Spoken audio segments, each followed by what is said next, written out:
بسم اللہ الرحمن الرحیم نحمدہ ونستعینہ ونستغفرہ۔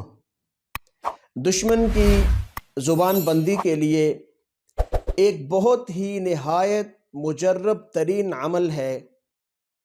ولا يؤوده حفظهما وهو العلی العظیم۔ اگر معاشرے میں آپ کے کوئی خلاف ہے، کوئی آپ سے بغض رکھتا ہے، حسد رکھتا ہے، کینہ رکھتا ہے، یا آپ کو بری نظر سے دیکھتا ہے، لوگوں کو آپ کے خلاف اکسا رہا ہے، آپ کے بارے میں پروپیگنڈا کر رہا ہے، آپ نے 2-3 باتوں کا خیال رکھنا ہے تو کامیابی آپ کے دامن میں ہوگی، اس سے نجات آپ کے دامن میں ہوگی۔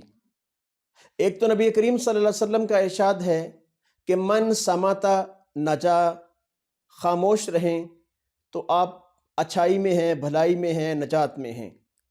اور آپ نے اس شخص کی غیبت نہیں کرنی، قانون کو ہاتھ میں نہیں لینا اور غیبت نہیں کرنی اس شخص کی۔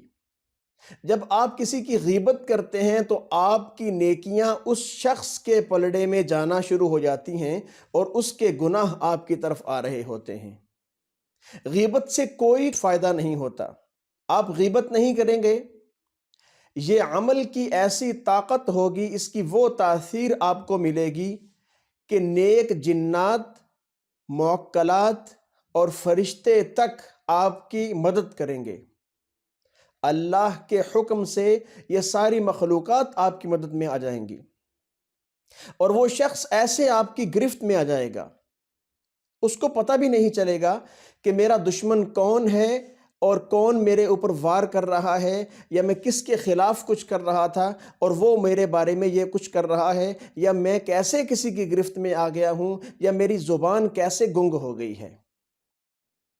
سورہ بقرہ میں آیت کا ایک حصہ ہے، سم بکم عمی فہم لا یرجعون۔ یہ دوپہر کے ٹائم میں جب خوب دھوپ نکلی ہوئی ہو، سورج کی روشنی میں بیٹھ کے کھلے آسمان تلے، یہ آپ نے سم بکم عمی فہم لا یرجعون، یہ 70 ٹائم 70 دفعہ آپ پڑھیں گے۔ اس کو 70 دفعہ پڑھ کے آپ اس شخص کا تصور کریں اور ہوا کے اندر ایسے پھونک دیں آپ، اور اللہ سے دعا کریں کہ یا اللہ اس شخص کو ہدایت عطا فرما۔ اگر ہدایت اس کے مقدر میں نہیں ہے تو آپ خود اس کا فیصلہ فرما دیں، تو انشاءاللہ العزیز اس کی وہ تاثیر آپ کو ملے گی، اس شخص کی زبان گنگ ہو جائے گی، وہ آپ کی ایسے گرفت میں آ جائے گا اللہ کے حکم سے کہ آپ کو غائبانہ ایک جو ہے مدد ہے وہ حاصل ہوگی۔ تو شرط یہی ہے، گزشتہ ویڈیوز کی طرح، یقین آپ نے اللہ پہ رکھنا ہے۔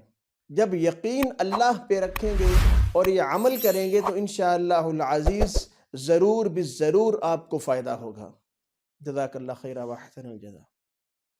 ولا يؤوده حفظهما وهو العلی العظیم۔